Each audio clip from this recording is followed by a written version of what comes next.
Okay, what's up, YouTube? I told y'all I was going to be consistent, and I'm doing a really good job. You doing a good job. You doing a good job. You doing a good job. You doing a good Hell no. job.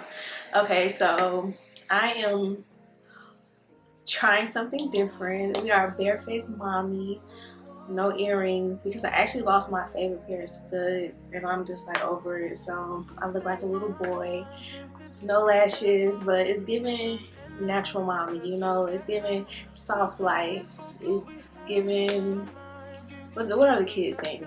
But today's video will be about finding your study group, like knowing how to find a good study group. Like, we're gonna be going over like tips, little things I can give y'all to help y'all with finding a study group, because you're gonna need all the help you can. And look, I know I'm gonna take them off, but I haven't done that. I haven't did that yet. Okay, so you see it.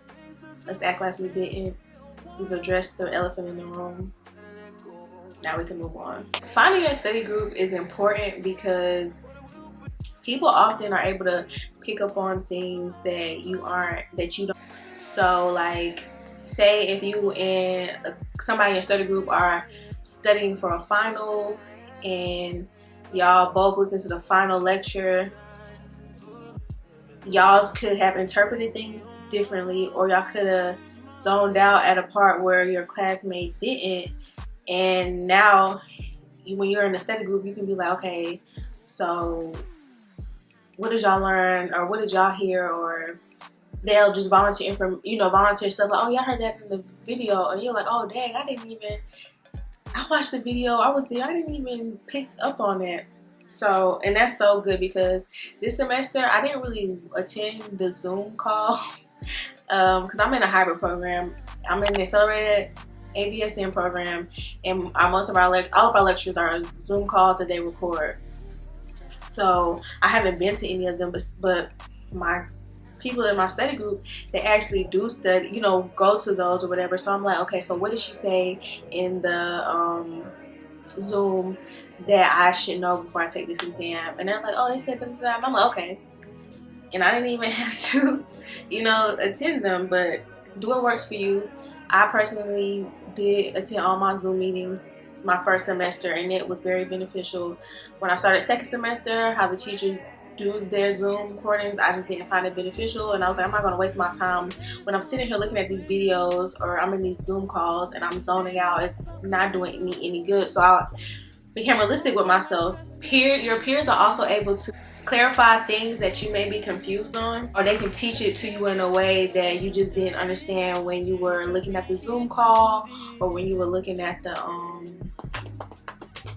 PowerPoints or whatever, and they can actually break it down to you in a different way. So this is why it's important to find your study. It's also just nice to know that somebody understands what you're going through. Like, you have somebody to vent to, because nursing, like a lot of like specialty careers or whatever, like lawyers understand, they probably just have a mutual connection because they understand what they've been through, or like you're in school, you understand what you're going through. So it's just nice to know that you have somebody that gets exactly what you're going through, because a lot of people around you, if they have never been a nurse or in the medical field, they may not, they don't have a clue in the world what you're going through. So a good group consists of a couple of things. It's about to go down. I personally believe a good group consists of like not too many people in your study group. When I first started, we had a group of 4 of us. One of our one of the people in my study group ended up taking the semester off, so then it was just 3 of us during this semester, and then 2 more joined us, so it's 5 of us now, which is still a good amount. I wouldn't go over 5, because some of the people in my nursing program, they have like 10, like a big study groups, and I just don't. I just would get distracted. I don't think it would be beneficial for me, but some people may find that beneficial. But find what works for you. A good group also consists of somebody who, you're gonna need somebody in your group who, at least one person in your study group, somebody needs to always look at the lecture. Somebody always needs to read the textbook. Somebody always needs to attend the Zooms, because if at least one of y'all are doing this and when y'all come together, y'all are able to bring information that you may not have, you know, known, because, and you're also trying to be smart with your time, because look, I'm in an accelerated nursing program, so I have to be very strategic with how I spend my time, because it is accelerated. So I'm like, okay, I have to, you know, I have to really just manage my time, and I can't do all of those things all the time, because I'm also having 2 clinicals a week. You know, I also work. I try to maintain my health by going to the gym every day and also fitting in this schoolwork. So I have to be realistic with myself, and I'm just trying to find, you know, finding a balance. It's all about finding a balance. Like, a good group also consists of people who are actually like wanting to learn. Do not get in a study group and have a slacker. Don't be having those slackers. Like, no, we need to, I never want to feel like I'm the smartest person in the room or like my group. I always feel like I can learn something from anybody, although I do think I am the smartest. 9 times out of 10, I'm probably surveying the scene and like, yep.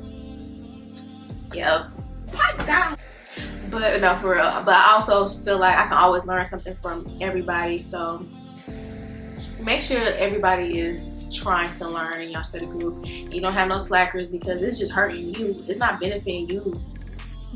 Like, it's a waste of time. But you know, yeah. So make sure that everybody's on the same page. Group also consists of people who come from different medical backgrounds. We have some paramedics in my study group. We have an EMT in my study group, and then me and another one.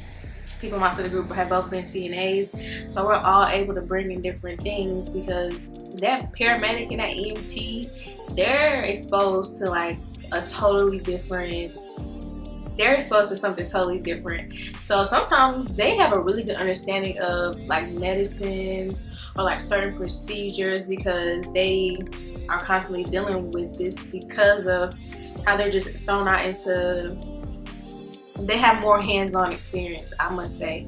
As a CNA, I don't have that experience. I more so just deal with like actual patients, like taking care of them, getting their vitals, nothing too much with medications. Although since I am in nursing school, I kind of have a better understanding of their medications and why they're acting the way that they are due to these medications and things like that. Another thing is like, you're probably like, dang, how do I even find a good study group? Like, what do I need to do to find a good study group? I'm just, like, I'm really nervous. Like me, I'm not gonna lie, like I'm such an introvert, which I'm starting to become a little bit more extroverted, or like it's just easier for me to talk to people. But I was like, I would watch these videos like this, like find a study group, and I literally would dread it, because I'm like, dang, I'm such an introvert. I don't know if I'll be able to, you know, work with other people and it be beneficial for me. But it's actually been very beneficial for me. Like, me and my study group, we study before, we study for like a couple hours before the day of an exam. We don't meet up outside of school, although some people probably do. We don't, but it works for us. Find what works for y'all. So it works. So I would just say, number one, like, just speak. Like, don't be afraid to speak to people. Like, you're gonna be with these people for either the next, if you're traditional route, 4 years. If this is an accelerated program, probably like 4 to 5 months or 2 years. So don't be afraid to speak to these people, because y'all gonna get very acquainted, especially when y'all start having clinicals together. Like, I've been able to meet a lot more people in our nursing program due to clinicals. Although some people I have had clinical with in the past or like during lab, but you know, speak to people. Nursing is not the profession to be quiet. Like, you're always going to be talking to somebody. You don't have to be talking to the doctors, family members. You have to delegate tasks to your CNAs. Like, don't, like, if you don't think you can do that, then this may not be for you, baby girl, baby boy. And also, I just think, like, when you know, you know. Hey, second semester in, going on third, and we've been holding it down. This would be like, I'll end on this note. Don't be afraid to drop your study group. Like, if you are studying with them and you don't find it beneficial, or you feel like they're being they're distracting you, or they're just not serious. This is your education on the line. This is your license on the line. Like, you have to pass the NCLEX. Nobody else can pass the NCLEX for you but you.